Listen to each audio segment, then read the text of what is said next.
Salut tout le monde, alors aujourd'hui on se retrouve pour une vidéo pour parler des dites différences entre les États-Unis et la France. Alors ça fait seulement un mois que je suis ici, donc c'est peut-être des choses assez évidentes dont vous avez déjà entendu parler, etc. Mais bon voilà, on m'excuse. C'est ma deuxième vidéo et c'est mon premier mois ici.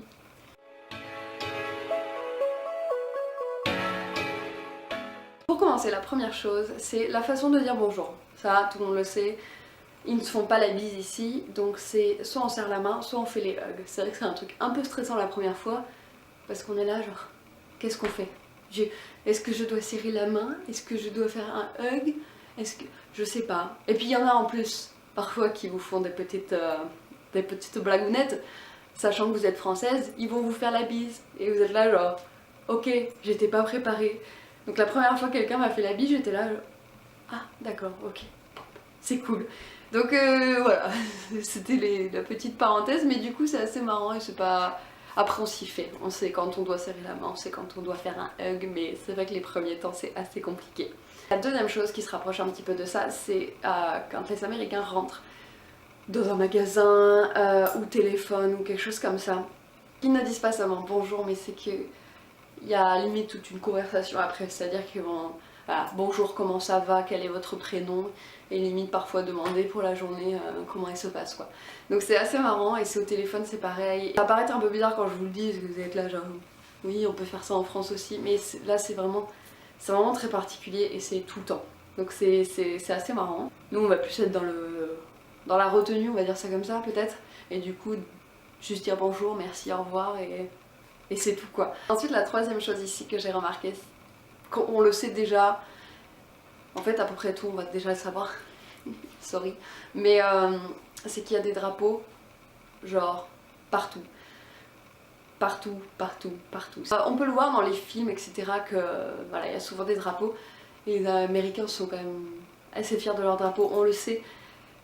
Mais quand on y est et qu'on le voit, c'est vraiment très impressionnant. Voilà, il y a des drapeaux partout, partout, partout, partout. J'ai même vu un immeuble avec un espèce de truc en plexiglas ou j'en sais rien. Drapeau américain, c'était très très moche. Voilà, on adore. Bref, des drapeaux partout. Donc la quatrième chose pour rester dans la ville, c'est que tout est plus grand. Alors on le sait aussi, l'Amérique est connue pour ça, tout est plus grand. Tout est plus en Amérique. Les gens sont plus, j'allais dire exubérants, mais sont plus, voilà, tout est plus.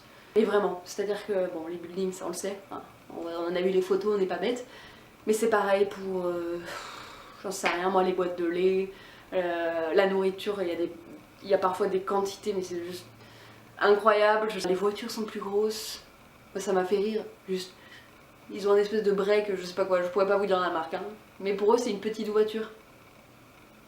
J'étais là, j'ai dit, ça c'est pas une petite voiture pour moi en fait.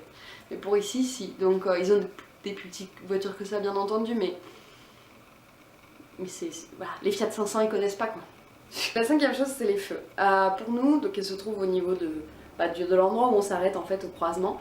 Et les feux se trouvent là. Aux États-Unis c'est juste en face. Donc c'est assez perturbant au début. Et autre chose aussi pour les voitures, c'est qu'au feu rouge, tu as le droit, alors ça dépend des états, hein. Je vous parle pour la Philadelphie, après pour le reste je ne sais pas. C'est qu'au feu rouge tu as le droit de tourner à droite, sauf s'il y a un panneau qui te dit que t'as pas le droit de le faire quoi.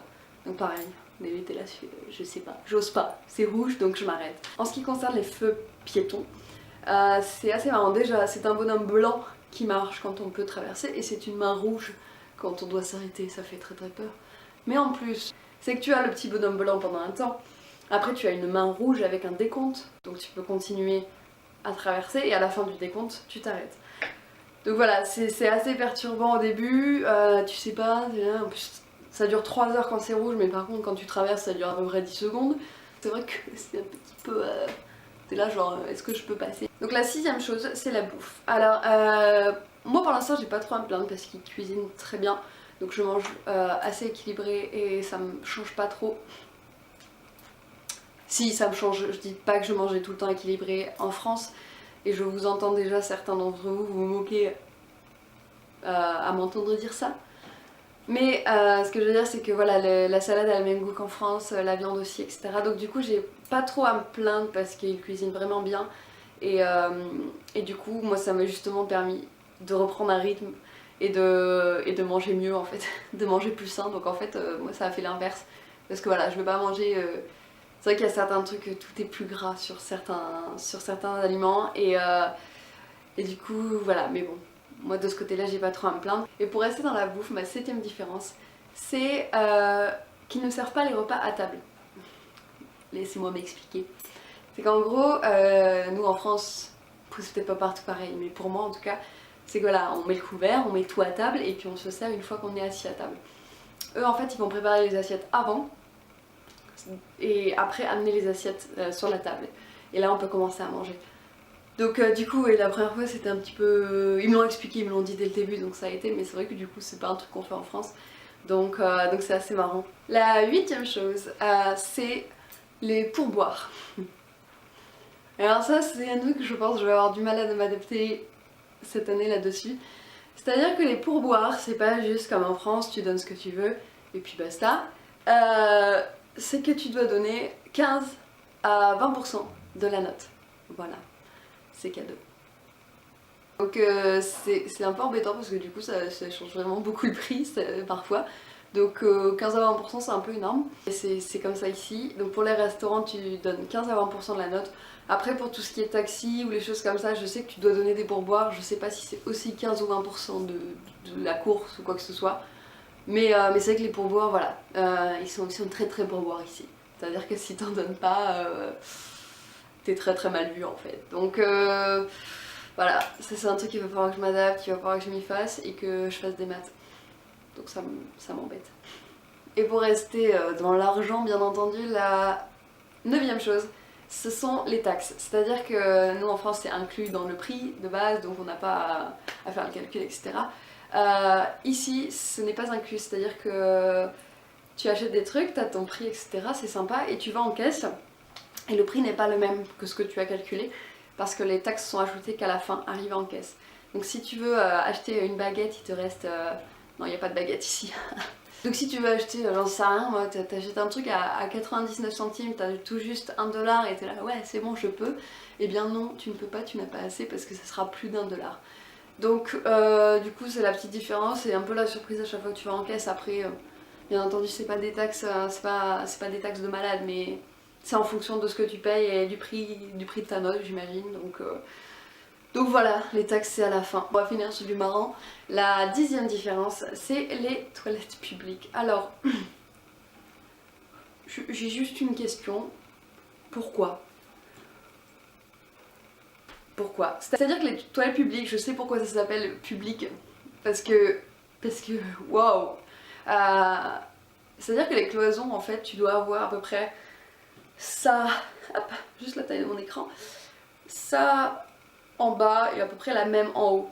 Donc limite en fait quand tu t'assois, on voit pas le haut de tes genoux mais genre pas loin quoi. Et quand tu te lèves, si t'es un peu grand, on peut voir ta tête. Donc c'est juste wow. Et parce que sinon, enfin c'était pas assez, on voyait pas assez donc du coup on va continuer. C'est-à-dire qu'au niveau de la porte sur les côtés, tu as un espace mais tu peux voir en fait à l'extérieur et à l'intérieur bien entendu puisque c'est dans les deux sens. Donc c'est assez impressionnant. Il y a eu un soir où j'étais sortie et en fait dès qu'on était debout on voyait ça de la tête à chaque fois. En général moi je suis pas assez grande pour qu'on voit trop donc je sais pas, on voit à peu près ça. Mais c'est vrai que ouais les toilettes publiques quoi. C'est pas... à des moments je me demande en fait pourquoi ils ont mis des cloisons. Parce qu'on voit tout, c'est impressionnant. Donc voilà. Merci d'avoir regardé cette vidéo, j'espère qu'elle vous a plu. C'est des trucs un peu évidents pour certaines choses, mais j'ai trouvé ça marrant. Et bah voilà, on verra, j'en referai peut-être d'autres si j'arrive à voir d'autres différences comme ça. Et puis, eh ben, écoutez, je vous dis à la prochaine dans une autre vidéo. Plein de bisous, bye.